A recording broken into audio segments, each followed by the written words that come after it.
Fieles promesas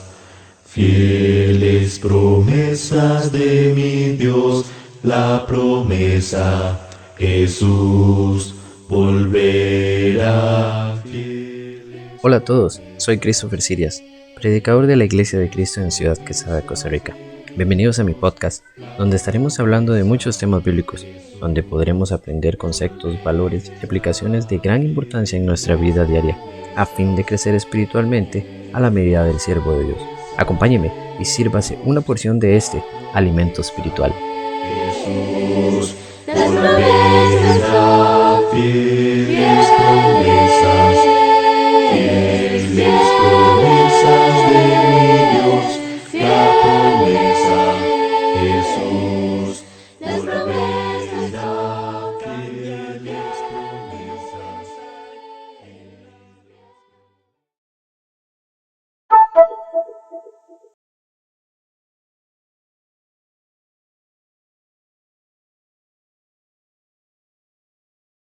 Muy bien, mis hermanos y hermanas, que Dios me los bendiga. Vamos a continuar con lo que ha sido hasta ahora la clase de la disciplina bíblica. Hemos estado hablando de varios tópicos, la definición de lo que era la disciplina bíblica. Vimos la importancia de la disciplina bíblica. También aprendimos quién debe de proveer disciplina bíblica y cómo debe de ser esta en el proceso, cómo la persona que lo da debe ser madura, debe de tener amor y qué es lo que debe de tener en intención para poder producirla. A su vez, también hemos estado hablando ahora del proceso disciplinario que Jesús dejó en Mateo capítulo 18, versículo 15, el cual ya la clase pasada lo concluimos con la referencia de Pedro. Entonces, lo último que estuvimos viendo en cuanto a ese proceso disciplinario, estuvimos viendo que Pedro hizo una pregunta a Jesús. Esa pregunta era: ¿hasta cuántas veces yo debo perdonar a mi hermano? 7. Y Jesús le dijo 70 veces 7, no para definir un número concreto de veces en las que nosotros debemos de extender un perdón hacia una persona que nos ofende, sino es el detalle de que nosotros no debemos de tener un límite, no debemos de pensar que hasta una cantidad específica vamos a perdonar a una persona. Hablando y tomándome un poquito sobre ese último detalle como para darle un énfasis a esa sección del perdón, aunque no es lo que está en nuestra clase, definitivamente un cristiano sin perdón no puede proseguir en su vida. Definitivamente el pecador sin perdón no puede tampoco avanzar. Entonces el perdón es una limitante y una necesidad dentro del ámbito cristiano, ya que sin él es como si anduviéramos con un gorila, ¿verdad?, de 60 kilos en la espalda, que no nos permite avanzar y no nos permite ir de la manera adecuada día con día. Cuando usted tiene ese enojo, cuando usted tiene ese rencor, cuando usted pasa por esa etapa en la que necesita conciliar su ser porque odia a alguien, o está molesto con alguien, o se siente ofendido con alguien, es un proceso en el cual va lento, en el cual a veces usted lo amarga como persona. Y no solo eso, sino que también pone su vida un poco más incómoda. Es tan importante que recordemos lo que dice el Señor Jesucristo, ¿verdad? Cuando traigas tu ofrenda ante el altar y te recuerdas que ahí tienes algo contra tu hermano, ahí deja. No está hablando de la ofrenda coloquial que traemos nosotros hoy en día, está hablando del sacrificio de perdón y de paz o de, ¿cómo se llama? O de retribución a Dios que llevaba al judío, un sacrificio. Y el Señor dice, es tan importante tener la conciencia tranquila, es tan importante que incluso es más importante que llevar el sacrificio.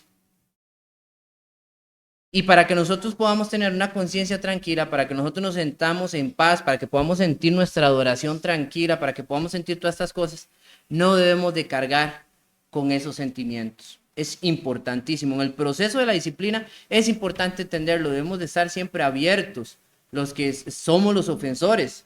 ¿A qué? A poder producir una ocasión. Ahora, yo siempre lo he dicho, hermanos, el perdón no es fácil y no es algo que usted va a hacer ya, digamos, alguien acaba de ofenderlo bien y le dice a usted perdóneme y usted así lo perdono. Posiblemente si el daño no haya sido muy grande, pues sea más fácil perdonar a una persona. Pero cuando algo ha sido muy grande, se requiere más tiempo para poder lidiar con eso en el corazón de uno y llevarlo a que sea genuino, porque no es lo mismo que usted llegue a alguien y diga, me perdona, y usted diga, sí, lo perdono, y ya. Pero usted sigue con rencor, usted sigue con enojo, sigue con odio, mejor no dice sí lo perdono, sí va a tener esa actitud, porque no sirve, no conviene. Y para el proceso disciplinario es sumamente necesario que también esto sea genuino, porque aquí hay el detalle de lo que Pedro está hablando. Es una maravilla para Pedro pensar que hay este proceso, que debe ir esta oportunidad y que aunque hay un ofensor, este vaya a salir librado. Por eso él dice, ¿cuántas veces? Y cuando el Señor le pone esto, híjole, Pedro dice, esto debe ser difícil.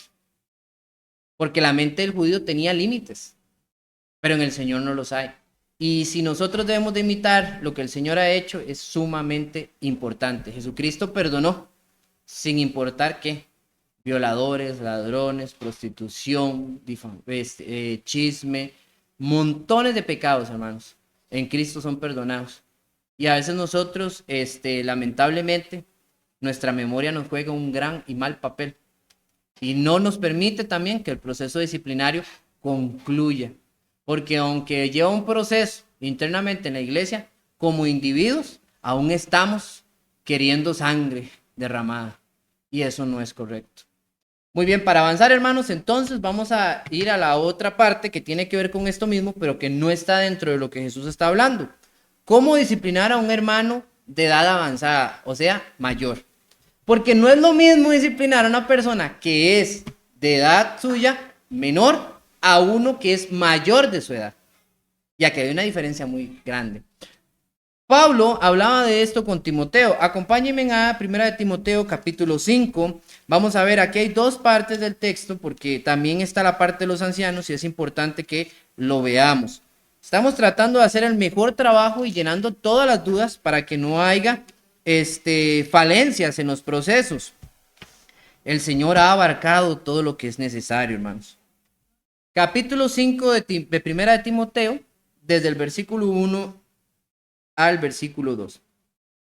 Pablo está dando ciertas instrucciones a Timoteo. Timoteo es el evangelista que está en esta iglesia y que está haciendo ciertos procesos. Esto es una carta personal de Pablo con Timoteo. No es pública, es personal. Y él está dando directrices e instrucciones muy, muy claras sobre cosas que debe hacer un evangelista, o sea, él en su posición. Y una de ellas llega y le dice, no reprendas al anciano, sino exhórtale como a padre, a los más jóvenes como a hermanos, a las ancianas como a madres, a las jovencitas como hermanas, con toda pureza. Aquí hay algo importante. Pues dices, hermano, pero aquí está hablando de no reprender, no dijo nada de disciplinar. No, un momento. Recuerden, la palabra reprensión, por eso vimos exhortación y reprensión y vimos que están ligadas a lo que es desde el puro principio, por eso las coloqué, para ver que esas palabras están ligadas al proceso disciplinario. Usted no exhorta, usted no reprende a alguien que no está haciendo algo malo, ¿cierto o no? Usted no llega y dice, bueno, hoy veo a Walter ahí, no sé, quiero reprender a Walter solo por reprenderlo. No, ¿verdad? Eso no sucede. Sino que usted reprende a alguien porque usted eventualmente, esa persona está haciendo algo malo. Pero decíamos, exhortar no es lo mismo que reprender. Tienen el mismo objetivo, sí. Pero reprender es señalar el error con firmeza, ¿cierto o no? Y con, ¿cómo se llama? Severidad. Mientras que exhortar es señalar el error con amor y apacibilidad. ¿Y qué es lo que le dice Pablo a Timoteo? No reprendas a los mayores. Cuando nosotros queremos hacer ver el pecado de un hermano que es mayor, no llegamos a reprender. Lo hacemos como exhortando. Porque hay que tener un respeto a las canas, hermanos. Es una falta de respeto y bíblicamente se ve que la persona, el hermano que es de edad más joven, llegue y se acerque a uno de edad avanzada y le diga, bueno, usted tiene que... No, un momento. Baje las revoluciones, eso es impropio. Es impropio bíblicamente. Uno tiene que acercarse a los hermanos mayores y hacerles ver su error, sí. No es que van a pasar en blanco, no se les va a decir nada, no, sí. Está allá afuera. No es que no se les va a decir nada. Sí, se les tiene que demostrar y evidenciar que están en un error. Pero esto debe de ser con exhortación, no reprensión. Así que hay una limitante. Usted y yo debemos de saber que nosotros no podemos no podemos reprender a una persona mayor que nosotros, sino que podemos, pero hacerlo a través de la exhortación. ¿Por qué? Porque ahí dice Pablo claramente, debemos de verlos como ¿qué? Como padres. Yo le voy a decir una cosa, usted va y se le para a su papá o a su mamá y usted le dice, pero usted ¿por qué hace eso así? Yo no sé qué. Dios libre, donde le van a quedar los dientes. A menos que usted tenga un papá o una mamá flojo, ¿verdad? Flojito. Pero nunca, ni bíblicamente, ni nunca en la sociedad se ven esos casos. Cuando usted ve a un niño que le grita a sus papás, usted dice de una vez, uy, qué chiquito más mal criado, qué mal educado. ¿Por qué? Porque va en contra de la razón obvia y lógica de nosotros los seres humanos que un hijo le hable de manera pesada a sus papás. Y adivine lo que coloca Pablo y dice, todo hermano en la iglesia que sea mayor que usted, y no estamos hablando de que, yo tengo 37 y me encuentro a Walter que tenga 45, digo yo no sé cuántos años tiene Walter. 40, ok, 40. Entonces, digámosle verdad que yo tengo 37, él tiene 40, ya porque es mayor. No, está hablando de personas que con canas, hermanos, ancianos, ya personas de edad avanzada. Esto no es verdad como que es de, ya me lleva un año, ya. No es eso, ¿verdad? Usted puede exhortar a una persona que le lleva un par de años, eso no hay problema. Digo, reprender. El detalle de esto está en los hermanos que son de verdad de edad avanzada. Es como que yo llegue y me acerque y quiera agarrar y reprender a la hermana Carmen. No. ¿Qué me dice Pablo? Claro, pues yo tengo que acercarme a ella como si fuera mi mamá. Así que yo tengo que exhortarla. O sea, mis palabras tienen que llegar, como dice la palabra del Señor, sazonadas con sal. Así tienen que ser mis palabras. Yo voy a acercarme a la hermana Ruth, a la hermana Mayela, que son las hermanas mayores, ya ancianas, digámoslo así. Bueno, no, nada que ver, más bien, pero bueno, van en camino a eso. Ya. ¿Y qué es lo que tengo que hacer? Yo tengo que tener una actitud de exhortación, no de reprensión. Muy importante, muy importante. Es diferente, supongamos que Elena quisiera decirme algo a mí, aunque yo le llevo a Elena como 10 años, no sé, tal vez más. ¿Cuántos años tiene usted? Sí, imagínese, yo llevo 11 años a Elena. Entonces, Elena viene y me puede a mí reprender de algo que estoy haciendo mal, pero si fuera la hermana Ruth, debe medir sus palabras. Y ven ustedes qué importante, nunca se habla a veces de esto, hermanos, y es muy importante. Yo le digo una cosa, cuando yo aprendí esto, el profesor que nos decía, si yo le hablo feo a mi papá, me tira los dientes. ¿Saben? Y es la imagen que usted debería de tener. ¿Por qué? Porque una persona mayor, usted puede irse muy gallo, pues usted no sabe lo que se va a topar ahí. Porque sea como sea, siempre delante de los hermanos que tienen muchos años, podemos vernos como novatos. ¿Por qué? Porque ellos han vivido. Y posiblemente ellos no tengan muchos años de estar en la iglesia. Tal vez pongamos más nosotros y sepamos más Biblia que ellos. Pero han vivido. Y esos años de vida que llevan por delante de nosotros, hermanos, debemos de saber que hay que tomarlos con cautela. Porque cuando usted y yo íbamos por la carne a la carnicería, ellos ya tenían la olla de carne lista y servida. Entonces necesitamos ser prudentes. Además de que obviamente que a más edad, los hermanos van a ser más sensibles. Un hermano, una hermana va a ser más sensible. Si usted llega y le habla de una manera pesada, ¿qué va a pasar? Lo va a golpear. Y él necesita amor. La vida de esta persona va más lenta. La vida de esta persona lleva a otro nivel. Va desafiando muchas cosas en su vida. Y es difícil lidiar con ello. ¿Ok? Muy bien. Dice, una explicación clara y llena de misericordia. Para empezar es lo que debemos de tener. Una actitud sumisa y alentada por el amor.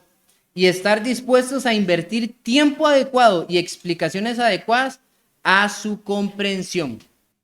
¿Por qué les pongo estos 3 puntos? Obviamente no están ahí, pero los infiero del texto. Nuestra actitud debe estar en esa condición de exhortación. Entonces usted ya debe tener una actitud muy positiva para poder traer lo que obviamente está mal. Porque no quiere decir que el hermano o la hermana, porque aunque sea anciano, o sea de una mayoría de edad, quiere decir que no va a pecar. Sí, puede estar pecando y puede estar haciendo algo muy malo. Pero vea usted, eso se llama la sagacidad. Entonces, uno al tener una actitud sumisa, ¿y de qué? Y alentada por el amor, va a producir primero que el encuentro al dialogar con ese hermano que necesitamos exhortar sea favorable. ¿Por qué Pablo advierte a Timoteo de eso? Exactamente, porque aunque era un evangelista y tenía autoridad de evangelista, adivine qué pasa. Timoteo, que no se te suba, ¿verdad? Por aquello. Y entonces eso nos debe de tener a nosotros con una idea también de entender que no importando el conocimiento, lo que sea, debemos de bajarnos de nivel para llegar con una actitud adecuada. También estar dispuestos a invertir. Porque cuando usted llega donde una persona mayor, usted le puede decir algo y tal vez no lo entienda de momento. No lo comprenda. Entonces usted tiene que poner palabras simples, usted tiene que armarse de ejemplos, usted tiene que armarse de bondad, tiene que decir, hermano, hermana, le invito a un café, le invito a cenar, quiero hablar con usted un ratico, tomar ese tiempo, hablar y hacerlo pausadamente y llevarlo por la guía para lograr lo que uno quiere, que es que esa persona entienda que está haciendo algo mal. Si no, no sería lo que queremos hacer. Pero no hay que dejar de hacerlo, ¿eh? No es como que usted en el momento va a llegar y decir, no, mejor ya no le digo nada. Estamos aquí tomando café, ¿para qué amargar el momento? No, hay que hacerlo, solo hacerlo de la manera adecuada. Y como dice Pablo a Timoteo, a un hermano mayor no lo reprendas, sino que exhórtalo, pensando en él como un padre o como una madre. Ahora, ¿qué pasa si hablamos, pero más bien hablemos de la autoridad bíblica dentro de la iglesia? Hablemos de los ancianos. ¿Puedo yo exhortar, puedo reprender a un anciano dentro de la iglesia? Bueno, nosotros no tenemos ancianos, entonces podemos hacer una modificación y decir, bueno, a los varones, a los líderes de la iglesia. Pues sí, sí se puede. Vea lo que dice en el versículo 19. Dice así.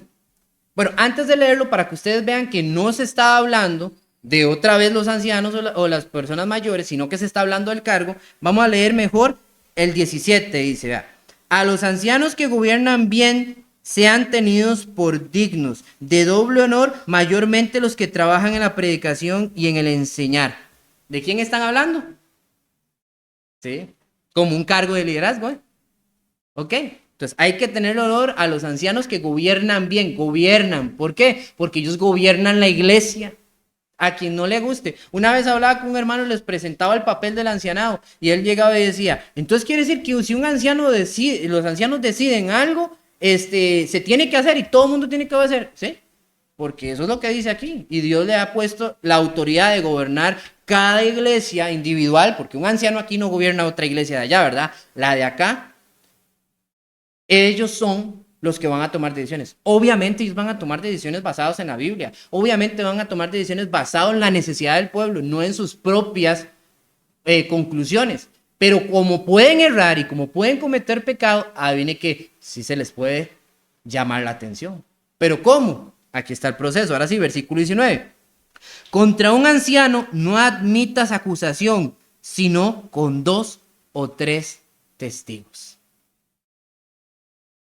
O sea que, ¿se acuerda el proceso cuando alguien peca contra ti? Llegar y decirle a una persona, usted tiene que ir mejor preparado cuando usted va a ir a una autoridad bíblica y a una autoridad eclesiástica. Cuando usted, quien lo ha ofendido, quien ha hecho algo, ha sido un anciano o un líder espiritual de la iglesia, digamos un varón, ¿qué es lo que se debe hacer? Se debe tener testigos de lo que pasó, se debe tener testigos de que se cree, o lo que mismo, lo que se hizo, usted va y dice, bueno, ¿usted está de acuerdo con que esto está mal? Sí. Otra persona, ¿usted está de acuerdo con que esto está mal? Ok, vamos juntos a hablar con el hermano. Entonces, cuando usted ve eso, usted se da cuenta que incluso el inicio de los procesos disciplinarios no es el mismo para todos.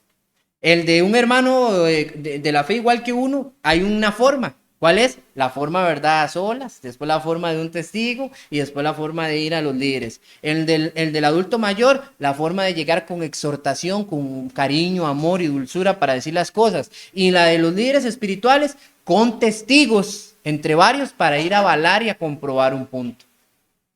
Si no, el proceso ya va mal. Qué interesante que todas estas cosas estén en la Biblia y qué interesante que todas vayan directamente en cuanto a este punto, a demarcar o hacer evidente algo que está mal dentro de una persona. Y nos damos cuenta que aunque la iglesia, todos somos iguales para Dios, no a todos Dios nos pone a trabajar de la misma manera y no a todos se nos debe tratar de la misma manera. Vea lo que dice de los ancianos anteriormente, a ellos a los que gobiernan bien, tenerlos en doble honor, y mayormente cuando se dedican, ¿qué? A la predicación. ¿Ustedes entienden eso, hermano? Porque no es algo fácil. Primero, no es fácil, y segundo, requiere, primero, de que haya un respeto, y también requiere de que haya una solemnidad hacia esos entes que Dios ha colocado y ha permitido que estén ahí al frente. Entonces, de la misma manera, para dar una acusación sobre algo, se debe venir con esta reverencia enfocado en 2 o 3 testigos, para que sea claro y conciso. Ok. Ya con esto entonces terminaríamos toda esta parte. Ahora vamos a avanzar y ya acercándonos casi que directamente al final de la clase. Ya hasta aquí con todo lo que hemos podido desarrollar y visto, hermanos, estamos cayendo, como quien dice, en picada. Después de esto solo nos va a quedar una clase más, la otra, que se va a tratar de cómo restablecer un alma que ha pecado, que es esa parte en la que se arrepiente y ya vuelve. Ahora vamos a ver vamos a hablar, de la persistencia en el pecado y el corte de comunión. Lo que a nadie le gusta. esa palabra que suena y usted va a decir, ¿dónde está la palabra corte de comunión en la Biblia? En la Biblia nunca dice, córtenlo de comunión. No lo dice así, pero sí lo dice. Y les voy a demostrar cómo está. Muy bien, vamos a leer todos los textos que están aquí, vamos a ir hablando en avance según cómo está esto, vamos a ver si se nota así. Ok, necesito a alguien que me ayude con Primera de Timoteo, capítulo 5, versículo 20. Perfecto, hermana, por favor. Dice, a los que persisten en pecar, repréndelos delante de todos, para que los demás también teman. Muy bien. Ahí estaba la pura parte de lo que leíamos de los ancianos. ¿Se acuerda de dónde terminó el proceso que Jesús nos dejó? Dice, si no, díselo a la iglesia. Y si no oyera a la iglesia, tenerlo por gentil y publicano. Ahí quedaba. Pero ¿cómo se tendría gentil y publicano? Pues aquí Pablo estaba explicándole a Timoteo. Cuando alguien persiste en el pecado, hay que informárselo a todos. A todos. ¿Por qué? Para que todos lo sepan y para que esto sea ¿qué? De ejemplo. No es un show, no es el ridículo, ¿verdad? Vamos a poner aquí a la hermanita, venga hermanita, párese aquí. La hermanita va a pedir perdón. No, se trata de que cuando esa persona persiste en el pecado, es decir, bueno hermanos, el hermano tal ha cometido cierto pecado, ha persistido en él, se ha trabajado con él, se ha tratado de ayudar a que cambie y no ha querido dejar su pecado, sino que persiste en el hecho. Se hace ya que público y el conocimiento de todos. ¿Por qué? Porque tampoco usted va a poder dejar guardado, mira, no es que no, de por sí se fue ni está, no lo vamos a decir a nadie y ya para qué. No, debe ser informado, ¿ok? Pero no se trata de hacer un espectáculo, se trata de que la iglesia entienda lo que está sucediendo. ¿Por qué? Por la persistencia. Ahora, el detalle aquí es que la persona persiste, porque si la persona se detuviera en esta última fase, en la fase 3, como le hemos numerado, y cuando los líderes espirituales llegan y abordan la situación y la persona se arrepiente, sigue el proceso disciplinario para restablecer esa alma, pero ya no se necesita llegar a estas instancias, porque está mal. No es necesario, es solo necesario cuando la persona que persiste en el pecado. Pero estamos hablando de una persona que persiste, que ha pasado los 3, ¿ok? Los 3 filtros y aún así persiste en el pecado. Segunda de Pedro, capítulo 2, versículo 20. Elena, por favor.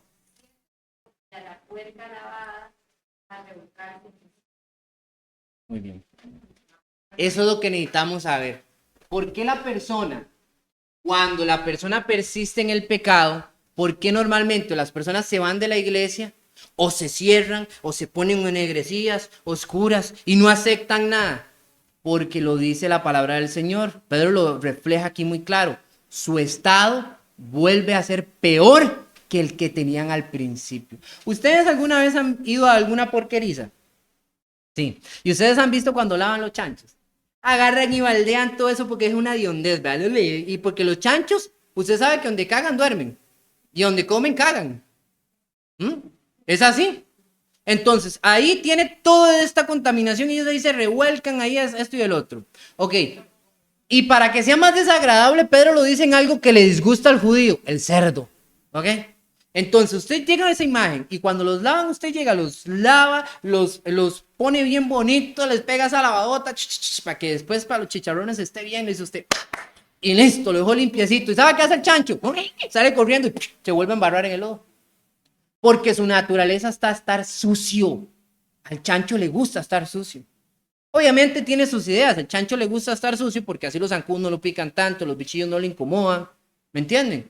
Pero, sí, a las vacas también hacen eso por lo mismo. Entonces, ¿pero qué es lo que pasa? Pero que a él, a diferencia de otros animales, le encanta revolverse en el barro, en toda esa inmundicia, en la cochinada. No importa si es su caca, no importa si es algo podrido, nada. A él le gusta revolverse ahí y estar así. Y el chancho con semejante nariz que tiene el chancho y un muy buen sentido del olfato. Ustedes saben que a los chanchos los usan para encontrar ciertos hongos que son especiales en la tierra, porque tienen una buena nariz. Los chanchos los utilizan para muchas cosas que tienen que ver con el olfato, porque ellos son tienen una nariz muy perceptible a los olores y viven en la hediondez y no les incomoda. Porque su sentido de nariz está cauterizado en esa hediondez. Pueden oler otras cosas, pueden oler comida, pueden oler cosas importantes, pero su propia hediondez no la huelen. ¿No les parece algo interesante? Entonces, el ejemplo que utiliza Pedro aquí sobre que en ellos se cumple el proverbio, que ¿qué? El chancho vuelve a revolcarse otra vez. Eso pasa con una persona, porque usted tiene que analizar que cualquier hermano que persiste estar en el pecado y continúa en el pecado, es una persona que en algún momento fue rescatado por Cristo Jesús, que un día llegó y se lavó sus pecados en el agua del bautismo, pero después de un tiempo decidió ¿qué? Seguirse embarrando. Y otra vez me falta el lodo y se embarra y se echa todo esto encima. Y espiritualmente el concepto, porque usted un hermano lleno de pecado se sienta aquí, usted no lo huele, pero eso sí llega al Señor, hermanos. ¿Qué dice allá en 2 Corintios Pablo cuando menciona? Porque somos ¿qué? Olor de vida o de muerte. Nosotros no nos damos cuenta, pero el Señor sí.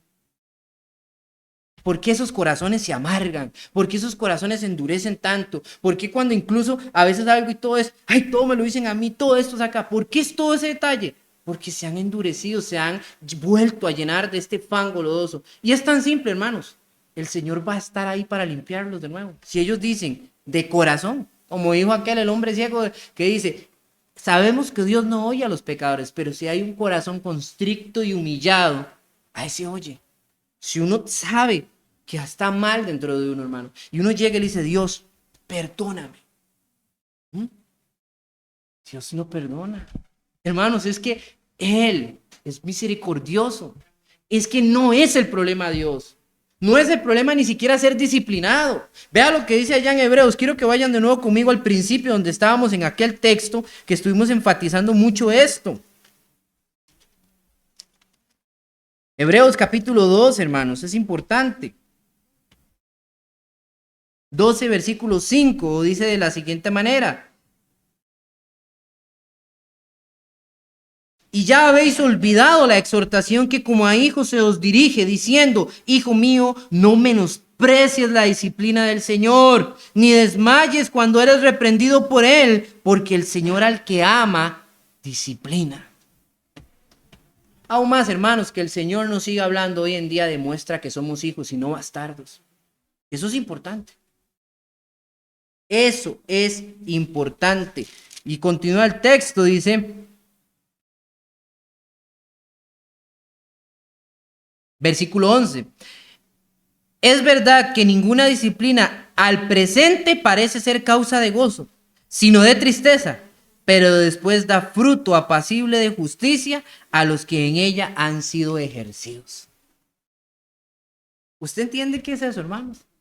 Si nosotros doblegamos nuestro corazón y recibimos la disciplina, aceptamos nuestro mal y nos dejamos moldear por Dios, al final, aunque al principio es doloroso, aunque al principio usted dice, qué vergüenza, qué feo, nada que ver, qué obstinado, pero después pasa y usted dice, me siento bien. Entonces alguien llega y le dice, pero usted recuerda, usted una vez cometió un pecado. Sí, y yo fui disciplinado por ello, y yo pedí perdón. ¿Quién me juzga? Nadie. Si usted pidió perdón y ya fue disciplinado, nadie puede volver a levantar un dedo. O más, el que está levantando el dedo a usted puede ser el que más bien va a entrar en juicio. Por hacer eso, por dignarse a hacer eso. Porque si el Señor ya lo perdonó, ¿quiénes somos nosotros? ¿Eh? ¿Quiénes somos nosotros? Entonces, la condición de esta persona es aquella que no está entendiendo este panorama, es la que no quiere entender esa disciplina, sino lo que quiere es que me voy para el mundo. Y Pedro dice que es tan abominable la condición de esta persona que es como el cerdo que se vuelve a embarrialar. Y aún más, de este ejemplo para el final de esta expresión, dice que es como el perro que vuelve a lamer su propia vomitada. ¿Ustedes han visto eso cuando sucede? Qué cosa más linda. Hasta que le da hambre a uno, ¿verdad? Ver eso. Jamás. Usted nada más ve un perro, usted lo hace, la suelta, la vomitada, y usted dice, uy, qué asco, se vomitó. Y después está ahí con la lengua, y usted, uy, no, ¿qué está haciendo? Y usted va detrás del perro, quítese cochino, no haga eso. ¿Por qué? Porque da asco. Y hay que hacerlo así gráfico, hermanos, para que llegue a nuestra mente. Eso describe la condición de una persona que está en ese pecado y persiste en él. Ahora, mi pregunta es, preparándolos, ¿usted quiere acercarse y tocar a un chancho, abrazar a un chancho, darle besitos a un chancho cuando está sucio, inmundo? ¿Usted quiere agarrar a un perrito, darle un besito, como esos que se dejan besar por el perro en la boquita y todo, cuando acaba de chupar la vomitada? Yo no creo que usted quiera hacerlo, ¿verdad? Segunda de Tesalonicenses, capítulo 3, versículo 14. ¿Quién me ayuda leyendo este texto? Gracias, hermana Joana.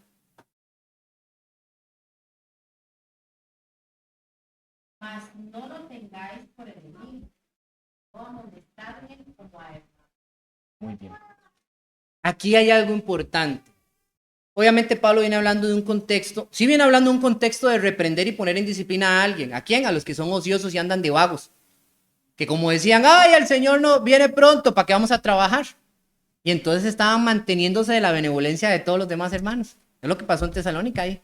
Y es lo que Pablo está hablando. Entonces, ¿qué es Pablo? Dice, no, momento. Reprendan a todos los que están ociosos así que vayan a ganarse la platica y el sustento como debe de ser. O sea, no. Se ayuda a quien debe de ayudarse, pero no al que puede ir a trabajar y al que, etcétera. No. Pablo los reprende. Y de hecho les dice, recuerden que nosotros no nos comportamos jamás así. Y eso, que trabajaban en la predicación. Vean qué interesante. Entonces él llega y termina diciendo, bueno, si alguno entonces no hace esto, ¿qué es lo que ustedes deben de hacer? ¿Se acuerdan que les terminé el ejemplo pasado hablando de que quién querría abrazar a un chancho lleno de suciedad o quién quería darle un besito a un perrito después de darle la mío la vomitada? Por eso mismo, usted no debería de querer estar en contacto con una persona que está llena de pecado. Porque es muy diferente, y ya lo hablamos en el pasado, es muy diferente a alguien que está en el mundo lleno de pecado, al que usted quiere rescatar y lavar, a alguien que estando en la iglesia se ha decidido ir al pecado. Porque ese, ahora, su condición de ese es peor que la del que está en el mundo. ¿Qué decía el Señor en Apocalipsis? No sé, ¿cómo es? O mejor fueses frío o mejor fueses caliente, porque cuando eres tibio, yo te vomitaré. ¿A usted le han dado un vaso de agua tibia? A menos que usted sea chino, no creo que eso le guste, ¿verdad? O que le den un vasito de café frío. Y no hablando de un café frío con helado, no, un café normal, frío. O que le den un vaso de coca caliente. Las cosas se ponen en su lugar, ¿cierto o no? ¿Y sabe cómo debe estar el cristiano? Calientico, hermanos. Calientico. ¿Y cómo está el del mundo? Frío. ¿Y cómo está el que está en pecado? Tibio. Y a nadie le gustan las cosas en ese punto. Al Señor no le agrada. Entonces, usted tiene que tener cuidado, hermanos. Cuando una persona está envuelta en pecado y persiste estar en el pecado, dice que hay una forma en el comportamiento de la hermandad. Y Pablo aquí lo dice. debemos de qué, amonestarle. Y esa amonestación, ¿cómo se va a dar? Porque adivine que usted no va a ir a su casa y le va a decir, bueno, yo lo vengo a usted a amonestar. ¿Con qué autoridad? ¿Cómo lo voy a amonestar como un hermano a alguien que a veces hasta ni siquiera volvió a la iglesia? Hay una manera. Y ahí lo dice. No juntándose con él. No juntándose con la persona para que ésta sienta la indiferencia. Ese es el castigo. Es la indiferencia. Hay que separarse de él, hay que tener una indiferencia ante él, pero esta no es como si fuera nuestro enemigo, porque él no es nuestro enemigo. El enemigo es Satanás, no la persona, hermanos. No la persona. Satanás lo tiene a él rodado, Satanás lo tiene envuelto, dando vueltas como un muñequito, lo tiene mecido. Pero no es él nuestro enemigo. Nuestro enemigo es Satanás, a él no hay que tenerlo por enemigo. Si más bien Dios quiere que esta persona se arrepienta, ese debería ser nuestro deseo. Por eso yo les digo, hermanos, no podemos. ¿Cuál debe ser esa actitud? El hermano pecador no es un enemigo, es lo que tenemos que entender. No es un enemigo. ¿Por qué? Porque si esa persona quisiera hablarnos, usted no me hable. Y si tal vez quería venir a hablar con nosotros porque quiere dejar el pecado, necesito ayuda. Dice. Hermano, necesito ayuda. Quiero dejar las drogas. Ayúdeme. No, cuando usted las haya dejado hablamos y se arrepienta y pide perdón al Señor. ¿Me entiende? No somos sus enemigos. Tenemos que tener esa indiferencia que el Señor nos dice, pero esa indiferencia no es de tenerlo señalado con un dedo todo el tiempo, sino es como, vamos a casa, regresa. Hay que marcarle que está mal, pero a la vez hay que marcarle misericordia, como el Señor nos las ha ofrecido a nosotros constantemente. Dígame una cosa, ¿de dónde no nos sacó el Señor, hermanos? ¿De dónde no nos ha sacado? ¿Quiénes éramos? ¿Y quiénes hemos logrado llegar a ser hoy en día? ¿Y quiénes podemos llegar a ser en el futuro en manos del Señor? Y a veces ni lo sabemos.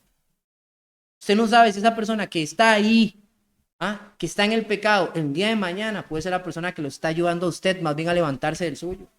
Entonces, si usted lo tiene por enemigo, usted es el que está cavando un hoyo para usted y para esa persona.